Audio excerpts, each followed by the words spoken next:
Hello viewers, ఇవాళ మనం మాట్లాడుకోబోయే topic autism, ADHD. అసలు దీని లక్షణాలు ఎలా ఉంటాయి, పిల్లల్లో దీని లక్షణాలను మనం ఏ విధంగా గుర్తించాలి, దీనికి సంబంధించి చాలా మందికి చాలా రకాల డౌట్స్ ఉంటాయి. సో మరి వీటిని క్లారిఫై చేయడానికి మనతో పాటు ఉన్నారు హోమియో కేర్ ఇంటర్నేషనల్ హాస్పిటల్ నుంచి డాక్టర్ వినోదిత గారు. Hello doctor. హలో అండి. డాక్టర్ గారు, ఈ ఆటిజం అండ్ ఏడిహెచ్డి చాలా మందిలో వింటూ ఉంటాము. సో వాటిని తెలుసుకోవటం అనేది కొంచెం కష్టంగా ఉంటుంది. సో అసలు ఈ ప్రాబ్లం ఏంటి, దీని లక్షణాలు ఏంటి, ఒకసారి ఎక్స్ప్లెయిన్ చేస్తారా? సో మెయిన్గా ఆటిజం అండ్ ఏడిహెచ్డి అనేది ఏడిహెచ్డి అంటే attention deficit hyper activity disorder. So ఈ రెండు ఏంటంటే మెంటల్ డెవలప్మెంటల్ డీలే వల్ల వచ్చే సమస్యలు. సో దీన్ని డిజార్డర్ కిందకి తీసుకుంటాం కానీ డిసీజ్ కిందకి పరిగణించము. సో ఒక ఆర్డర్లో లేని దాన్ని కరెక్ట్ ఆర్డర్లో పెడతామన్నమాట. సో మెయిన్గా ఏంటంటే ఇందులో మనకి కొన్ని లక్షణాలు ఉంటాయి. సో అవి మనకి యూజువల్గా వేరే పిల్లలు నార్మల్ పిల్లల్లో కూడా కనిపిస్తాయి, కానీ వాళ్ళకి వీళ్ళకి డిఫరెన్షియేట్ ఎలా చేయాలనేది కూడా నేను చెప్తాను. సో మెయిన్గా ఆటిజం అండ్ ఏడిహెచ్డిలో సిమ్టమ్స్ చూసుకున్నట్లయితే ఫస్ట్ థింగ్ మనకి ఆటిజంలో మాటలు అనేవి సరిగ్గా రావు. ఒక ఏజ్ వరకు, ఫర్ ఎగ్జాంపుల్ 1 year 1.5 year వరకు సరిగ్గా మాట్లాడిన వాళ్ళు సడన్గా మాట్లాడటం అనేది ఆపేస్తారు. సో వాళ్ళల్లో మాటలు వచ్చు కానీ వాళ్ళు మాట్లాడడం సరిగ్గా ఉండదు, బ్లాబరింగ్ ఉంటుంది, అంటే క్లియర్గా మాటలు ఉండవు, ఆర్ 1 words యూస్ చేస్తారు, అమ్మ, నాన్న, తాత, ఇలాంటి మాటలమే మాట్లాడతారు. అండ్ ఫుల్ సెంటెన్స్ ఫార్మేషన్ ఆ ఏజ్కి మనకి 2 yearsకి కొంచెం సెంటెన్స్ ఫార్మేషన్ అనేది రావాలి యూజువల్గా మైల్ స్టోన్స్ చూసుకున్నట్లయితే. కానీ ఈ ఏజ్లో ఏంటంటే వాళ్ళకి సెంటెన్స్ ఫార్మేషన్ ఉండదు అండ్ ఆల్సో ఓన్లీ 1 word అనేది మాట్లాడతారు. సో ఇది one of the symptom which we should consider. దాంతోపాటు ఐ కాంటాక్ట్ సరిగ్గా ఉండదు. ఇప్పుడు ఫర్ ఎగ్జాంపుల్ పిల్లలతో నార్మల్గా కిడ్స్తో మనం మాట్లాడినప్పుడు వాళ్ళ మనల్ని చూసి మనతో మాట్లాడతారు. అలా కాకుండా ఈ ఆటిజం అండ్ ఏడిహెచ్డి కిడ్స్లో ఏంటంటే ఐ కాంటాక్ట్ అనేది సరిగ్గా ఉండదు. దాంతోపాటు కొంతమంది పిల్లల్లో టో వాకింగ్, అంటే ఇప్పుడు పాదాలు మనకి ఫీట్లో ఫింగర్స్ ఉంటాయి కదా, మన నార్మల్గా ఇట్లా ఫుల్ పాదం పెట్టి నడుస్తారు, కానీ వీళ్ళలో ఏంటంటే టో వాకింగ్ ఓన్లీ ఫింగర్స్ మీదనే నడుస్తారు అనమాట. హీల్ అనేది పైకి లేపేసి ఓన్లీ ఫింగర్స్ మీద నడవటం. అండ్ కొంతమంది పిల్లల్లో హ్యాండ్ ఫ్లాపింగ్ అంటాం, అంటే వాళ్ళకి ఎక్సైటింగ్గా ఉన్న హ్యాపీనెస్ ఏ ఎమోషన్ కానీ ఎక్కువగా ఉంటే వాళ్ళు చేతులు అనేది ఆడించడము ఆర్ ఊరికేనే హ్యాండ్ ఇలా ఇలా క్లాప్ కొట్టడము. సో ఇవన్నీ వాళ్ళల్లో ఎక్కువగా చూస్తాం అన్నమాట.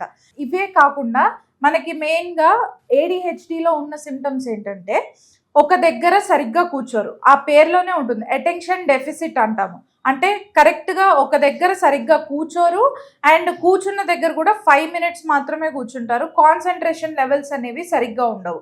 ఇప్పుడు ఫర్ ఎగ్జాంపుల్ పిల్లలు క్లాస్ రూమ్లో కూర్చుంటారు, సో వాళ్ళు 5 minutes కంటే ఎక్కువగా వాళ్ళ దృష్టి అక్కడ ఉండదు. ఆ తర్వాత వాళ్ళు వేరే టాపిక్స్ ఈవెన్ డ్రాయింగ్ చేయడం కానీ లేదంటే సమ్ ఆర్ ది అదర్ టాపిక్స్కి షిఫ్ట్ అవుతూ ఉంటారు అనమాట. సో ఇలాంటివి పిల్లల్లో కానీ చూసినట్లయితే మీరు దాన్ని ఇగ్నోర్ చేయకుండా తొందరగా వాళ్ళని కన్సల్ట్ చేస్తే మంచిది. బికాస్ ఇప్పుడు ఏంటంటే ఆఫ్టర్ కోవిడ్ ఇంట్లోనే చాలామంది లాక్డౌన్ వల్ల ఉండడం చూసి అండ్ పిల్లల్ని కూడా ఎక్కువగా దృష్టి పెట్టడం వల్ల వాళ్ళకి పిల్లల మీద ఏం సిమ్టమ్స్ ఉన్నాయి అనేది క్లియర్ కట్గా అర్థమవుతున్నాయి. అండ్ ఆఫ్టర్ కోవిడ్ కేసెస్ అనేవి చాలా ఎక్కువ అయ్యి బయటికి కూడా వస్తున్నాయి అన్నమాట. సో దాన్ని ఇగ్నోర్ చేయకుండా తీసుకొస్తే దానికి ట్రీట్మెంట్ అనేది తొందరగా ఇచ్చే ఛాన్సెస్ ఉంటాయి. అండ్ లేట్ చేస్తే ఏంటంటే నథింగ్, అప్పుడు కూడా ట్రీట్మెంట్ ఉంటుంది, కానీ ఏంటంటే ఏజ్ పెరిగే కొద్దీ కొన్ని మైల్ స్టోన్స్ అనేవి దాటాలి. ఫర్ ఎగ్జాంపుల్ ఫీమేల్స్లో మనకి మెన్స్ట్రుయేషన్ అనేది స్టార్ట్ అవుతుంది, వాళ్ళకి అది ఏంటి అనేది కూడా తెలియకపోతే అప్పుడు ప్రాబ్లం వస్తుంది. కాబట్టి సో ఏజ్ పెరగక ముందరే వాళ్ళని తీసుకొస్తే తొందరగా ట్రీట్మెంట్ అనేది ఇవ్వడం జరుగుతుంది అండ్ ఆల్సో వాళ్ళు కూడా రికవర్ తొందరగా అవుతారు. సో అంటే ఈ ప్రాబ్లమ్ని మనం అసలు ఏజ్ కిడ్స్లో ఎక్కువగా గుర్తించవచ్చు అంటారు? ఇప్పుడు చిన్నగా ఉంటారు, మంత్స్ బేబీస్లో అట్లా మనకి ఏం లక్షణాలు తెలియదు, కాకపోతే కొంచెం పేరెంట్స్ కంపేర్ చేసుకుంటే వేరే కిడ్స్లో వాళ్ళు కొంచెం యాక్టివ్గా ఉంటారు, సో వీళ్ళేం కదలకుండా అలా ఉండటం, సో మనం ఏం సైకిల్ చేసినా రెస్పాండ్ అవ్వకుండా ఉండడం, సో అది కూడా ఆటిజంకే వస్తుందా, అవి వేరే ప్రాబ్లమ్స్ అంటారు? మెయిన్గా ఏ ఏజ్లో వస్తుంది అనేది కన్సిడర్ చేసుకుంటే కొంతమందిలో 1 year తర్వాత నుంచి స్టార్ట్ అవుతుంది. సో మెయిన్గా మనం ఎట్లా గుర్తించవచ్చు అనేది నేను చెప్తాను. సో ఇప్పుడు ఈ ఇన్ని మంత్స్ వరకు వాళ్ళు వాళ్ళ పేరు పిలిచినప్పుడు పలుకుతారు, ఆర్ సంథింగ్ నాన్న అంటే ఇట్లా సంథింగ్ వాళ్ళు రెస్పాండ్ అవుతారు దానికి. కానీ సడన్ గా ఆ రెస్పాన్స్ అనేది ఆగిపోతుంది. ఒకళ్ళే వాళ్ళ లోకంలో ఉండటము, ఎంత నేమ్ తోటి పిలిచినా కూడా పలకకుండా ఉండటము, అండ్ వాళ్ళని ఒకసారి డ్రా అంటే అసలు ఎవరు మాట్లాడుతున్నారో అనేది కూడా వాళ్ళకి పట్టించుకోకుండా వాళ్ళ లోకంలోనే వాళ్ళు ఉండటాన్ని మనము ఆటిజం కిందకి తీసుకుంటాము. సో ఇలా సడన్ గా చేంజ్ వస్తుంది, దట్ ఈస్ ఈజీలీ రికగ్నైజబుల్ అన్నమాట. సో అది పేరెంట్స్ కి ఈజీగా అర్థమైపోతుంది. అట్లాంటి స్టేజ్ లోనే తీసుకొస్తే మంచిది. సో ఒకవేళ ఇలాంటి ప్రాబ్లమ్స్ ని నెగ్లెక్ట్ చేశారనుకోండి, ఎట్లాంటి రిజల్ట్ ఉంటుందంటారు? మెయిన్ గా స్టడీస్ లో వాళ్ళకి సరిగ్గా ఉండదు. అండ్ ఆటిస్టిక్ కిడ్స్ ఏంటంటే వాళ్ళు ఒకటే దాని మీద ఎక్కువగా ఇంట్రెస్ట్ చూపిస్తారు. ఫర్ ఎగ్జాంపుల్ చాలా మందికి ఒకళ్ళకి స్విమ్మింగ్ ఇంట్రెస్ట్ ఉండొచ్చు, ఒకళ్ళకి డ్రాయింగ్ ఇంట్రెస్ట్ ఉండొచ్చు. సో అలా వాళ్ళకి ఏదైతే ఎక్కువగా ఇంట్రెస్ట్ ఉంటుందో దానిలోనే 100% ఇస్తారు. అండ్ ADHDలో మెయిన్ గా చూసుకున్నట్లయితే కాన్సన్ట్రేషన్ సరిగ్గా ఉండదు. స్కూల్కి వెళ్తారు, అన్ని చేస్తారు, అండ్ ఆల్సో వేరే వాళ్ళని కొట్టడం కానీ, హైపర్ ఇంపల్సివ్నెస్ అన్నమాట. కోపం వచ్చినప్పుడు ఏం చేస్తున్నారో వాళ్ళకి అర్థం కాదు. అలా అని చెప్పి ప్రతి వాళ్ళని కోపం వచ్చిన ప్రతి వాళ్ళని దీని కింద కన్సిడర్ చేయలేము. All the other symptoms also to be considered. అవి వాటితో పాటు ఇది కూడా ఉంది అని అంటే then it is considered to be ADHD. So ఈ కాంప్లికేషన్స్ ఉండకుండా ఉండటానికే మెడిసిన్స్ వాడితే సెట్ అవుతుంది. But then speech therapy, behavioural therapy, ఇట్లా డిఫరెంట్ థెరపీస్ ఉంటాయి మనకి.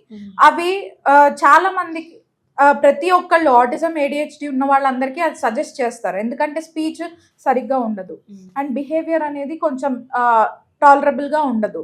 అండ్ దాంతో పాటు వాళ్ళు కొన్ని సిమ్టమ్స్ ని కన్సిడర్ చేసుకొని ఈ థెరపీస్ కి సజెస్ట్ చేస్తారు. ఈ థెరపీస్ వల్ల ఏంటంటే ఒక లెవెల్ వరకు చేంజెస్ రావచ్చు కొంతమందికి ఆ చేంజెస్ కూడా రాకపోవచ్చు, కొంతమందికి కంప్లీట్ గా తగ్గచ్చు. సో ఒక్కొక్క పర్సన్ కి ఒక్కొక్కలాగా థెరపీస్ అనేవి యాక్ట్ అవుతాయి. సో ప్రతి ఒక్కళ్ళకి థెరపీస్ వర్క్ అవుతుందని కాదు. మెయిన్ గా మన దాంట్లో ఏంటంటే థెరపీస్ వాడుతూ కూడా మెడిసిన్స్ వాడచ్చు. మెడిసిన్ వల్ల మీకు ఏంటి ఉపయోగం అంటే, హోమియోకేర్ ఇంటర్నేషనల్ లో అడ్వాన్స్డ్ ఫార్ములాస్ ఉండడం వల్ల మనం ఇచ్చే మెడిసిన్ ఏమవుతుందంటే వాళ్ళ జీన్ లెవెల్లో వర్క్ అవ్వడం వల్ల వాళ్ళ బిహేవియర్ ప్యాటర్న్ అనేది చేంజ్ అవుతుంది. దానివల్ల మిగతా సిమ్టమ్స్ అనేవి కూడా నార్మలైజ్ అవుతాయి. దీనివల్ల వాళ్ళకి ఏంటంటే తొందరగా రిజల్ట్ ఉంటుంది. అండ్ ఆల్సో వాళ్ళు ఇచ్చే థెరపీస్ కి కూడా పిల్లలకి అర్థం అవ్వడం అండ్ దానికి రెస్పాండ్ అవ్వడం కూడా తొందరగా ఉంటుంది. సో ఇప్పుడు చాలా మంది పేరెంట్స్ ఇట్లా కంపేర్ చేసుకుంటారు కదండి. సో స్కూల్కి వెళ్ళిన తర్వాత ఎందుకు మా వాళ్ళే ఇట్లా అగ్రెసివ్గా ఉన్నారు, సో అసలు ఇలాంటివన్నీ ఎందుకు వస్తాయి అంటారు? ఈ ఆటిజం, ఈ ప్రాబ్లమ్స్ అన్ని ఎందుకు వస్తాయి అంటారు? సో మెయిన్గా ఆటిజంకి కాజెస్ అనేది ఇంకా రీసెర్చ్ వర్క్ నడుస్తుంది. There is no cause known.